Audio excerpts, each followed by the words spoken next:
সংসার নষ্ট হয় শুধুমাত্র স্ত্রীদের অতিরিক্ত জেদের কারণে। এটা মানেন আর না মানেন, বিশ্বাস করেন আর না করেন, ইউ বিলিভ দ্যাট, আপনাকে এটা অবশ্যই বিশ্বাস করতে হবে।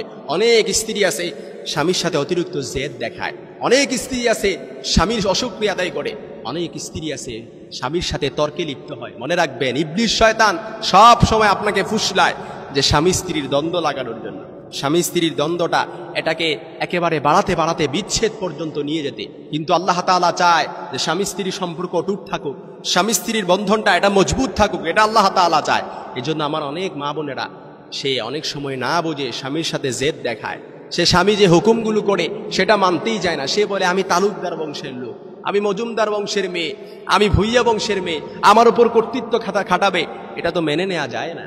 কিন্তু আপনাকে এটা বুঝতে হবে, কোরআনে আল্লাহ তাআলা বলেছেন আর রিজালু কাওয়ামুনা আলান নিসা, আপনার উপর আপনার স্বামীকে অভিভাবক হিসেবে স্বয়ং আল্লাহ তাআলাই পাঠিয়েছেন। আপনার উপর কর্তৃত্ব আপনার স্বামীকে এটা স্বয়ং আল্লাহ তাআলা দিয়েছেন। এই জন্য স্বামী যে হুকুমগুলো করবে আপনি এটা হয়তো প্রথমত আপনার মানতে কষ্ট হবে, কিন্তু এই অভ্যস্তটা আপনাকে করতে হবে।